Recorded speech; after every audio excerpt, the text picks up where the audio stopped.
চোখে কি কি ধরনের আঘাত হতে পারে? ধন্যবাদ। আসলে আপনি প্রথমে যে কথাটা বলেছেন আপনার কথা দিয়ে আমি একটু শুরু করি যে জি। আঘাতের কারণে আমাদের জীবনে ব্যাঘাত ঘটতে পারে। কিন্তু আমরা তো এটার কারণে বসে নাই। আমরা স্বাভাবিক জীবনযাপন করছি, কাজকর্ম চালিয়ে যাচ্ছি। তো আসলে আমাদের দৈনন্দিন জীবনে শরীরের যখন বিভিন্ন স্থানে কোনো অ্যাক্সিডেন্টাল ট্রমা বা যেকোনো কারণে যখন আঘাতজনিত অসুবিধা হয়, এটা কিন্তু আমরা চোখের মাধ্যমেই দেখতে পারি। এটা এমন না যে শুধুমাত্র বুঝতে পারি।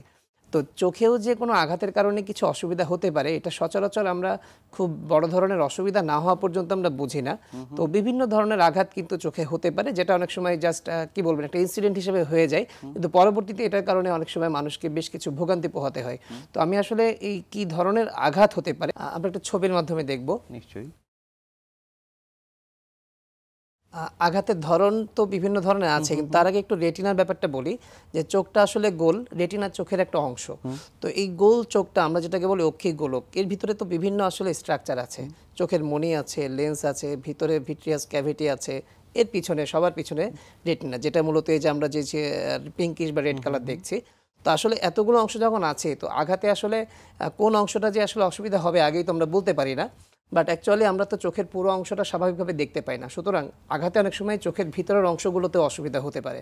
এখন আমি একটু আসি যে কি ধরনের আঘাত, তাহলে রোগীরা বুঝতে পারবেন বা দর্শকরা বুঝতে পারবেন।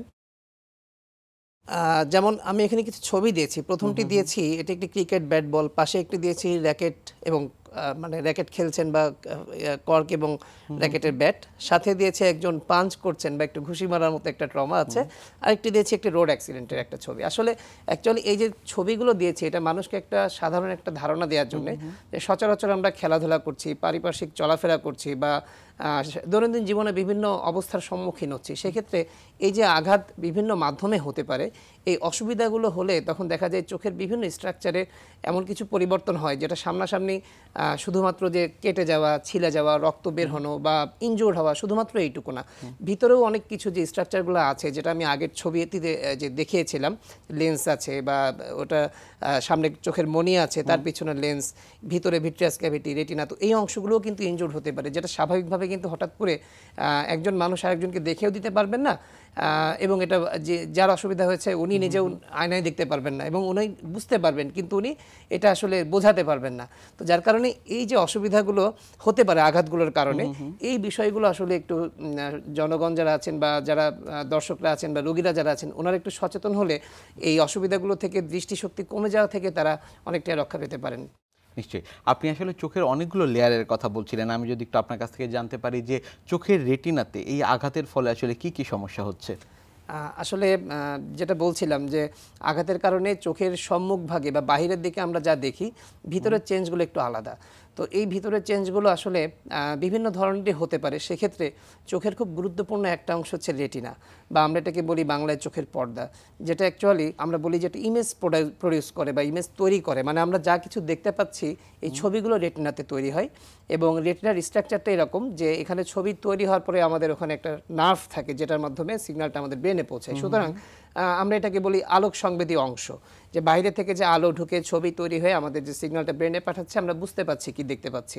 তো এই সেন্সিটিভ জায়গাটা, এই স্পর্শকাতর জায়গাটা যখন এই আঘাতজনিত কারণে অসুবিধা হয়, তখন কিন্তু বিভিন্ন অসুবিধা তৈরির ফলে মানুষের দৃষ্টিশক্তি কমে যেতে পারে। একটু ছবি দিয়ে বলতে চাচ্ছি। জি।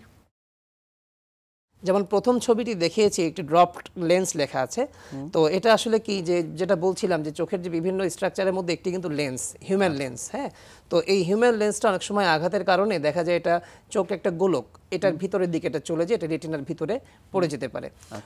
জাস্ট অক্ষি গোলক যেহেতু, এটা জাস্ট ভিট্রিয়াস ক্যাভিটিতে পড়ে রেটিনার উপরে ভেসে থাকে বা রেটিনার উপরে ওটা পড়ে থাকে। আমরা তখন এটাকে বলি ড্রপড নিউক্লিয়াস বা আমরা বলি ড্রপড লেন্স।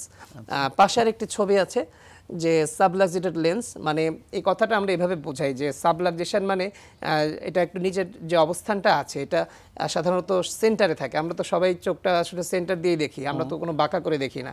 তো লেন্সটাও কিন্তু সেন্টারই থাকে। তো যখন আঘাত লাগে অনেক ক্ষেত্রে দেখা যায় এটা হয়তো পড়ে গেল না, কিন্তু হয়তো একটা সাইডে সরে গেল, তখন নির্দিষ্ট যে জায়গা থেকে একটা অ্যাক্সিসে বা একটা নির্দিষ্ট কোণে সরে যাওয়া আমরা বলি সাবলাক্সেটেড লেন্স বা সরে গিয়েছে লেন্সটা।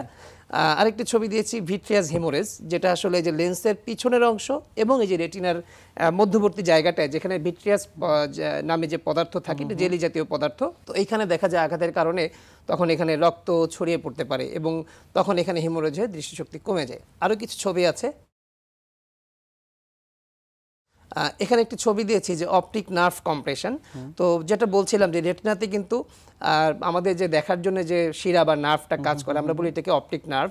তো এই অপটিক নার্ভটাও আঘাতের কারণে অনেক সময় দেখা যায় কম্প্রেসড হয় বা চাপ পড়ে ওই জায়গাটা স্বাভাবিক কার্যক্ষমতা হারিয়ে ফেলে, তখন দেখা যায় দৃষ্টিশক্তি কমে যেতে পারে। আরেকটি ছবি আছে, এটা আমরা লিখেছি করাইডাল টিয়ার। তো অ্যাকচুয়ালি চোখের এরকম যে বিভিন্ন স্ট্রাকচার, তার মধ্যে একটি হচ্ছে করয়েড। তো এই জায়গাটা জাস্ট রেটিনার নিচেই থাকে, এবং সেক্ষেত্রে হয় কি যে অনেক সময় এমনভাবে আঘাতটা লাগে যে ওখানে করয়েড নামে যে স্ট্রাকচারটা আছে এটা কিন্তু অনেক সময় ছিঁড়ে যেতে পারে। তো এই স্ট্রাকচারটা ছিঁড়ে গেলেও তখন দেখা যায় দেখা শক্তি কমে যায়। আরেকটা ছবি আছে, যেমন এখানে দিয়েছি রেটিনাল টিয়ার। এখানে দেখিয়েছি আমরা এখানে যে রেটিনাটা বা এটা একটা পাতলা পর্দার মতো, তো এই জায়গাটা জাস্ট ছিঁড়ে যেয়ে তখন দেখা যায় যে মানুষের দৃষ্টিশক্তি কমে যায়। আরেকটি ছবি আছে ম্যাকুলার স্কার। তো এখানে যেটা বলতে চাচ্ছি যে রেটিনাটার ভিতরেই একটা জায়গা আছে ম্যাকুলা নামে, তো এই জায়গাটা মূলত আলোটাকে রিসিভ করে। তো এই যে আলো রিসিভের জায়গাটা, এটা অনেক সময় আঘাতের কারণে এখানে একটা ঘায়ের মতো তৈরি হয়, একটা স্কার মার্ক তৈরি হয়। তো আসলে যখন এই ধরনের অসুবিধাগুলো হয় তখন দেখা যায় কি এই সবগুলো অসুবিধাই ঘটছে কিন্তু চোখের ভিতরের জায়গায়, যেটা স্বাভাবিকভাবে বাইরে থেকে একজন মানুষ আরেকজনকে দেখে দেওয়ার সুযোগ নেই। আবার অন্যদিকে যার ক্ষেত্রে অ্যাক্সিডেন্টটা ঘটছে উনি কিন্তু কম দেখছেন। সুতরাং এটা খুব একটা নিজের কাছে খুব একটা ইন্টারেস্টিং বিষয় লাগে যে আমি আঘাত খেলাম অথচ চোখে কি হলো আমি দেখতে পাচ্ছি না। তো রুগীরা এই ধরনের অনেক অসুবিধা নিয়ে অনেক সময় আমাদের কাছে আসেন, এবং তখন দেখা যায় যে এই অসুবিধাগুলোর মধ্যে যেটাই থাকুক দৃষ্টিশক্তিটা কমে যায়।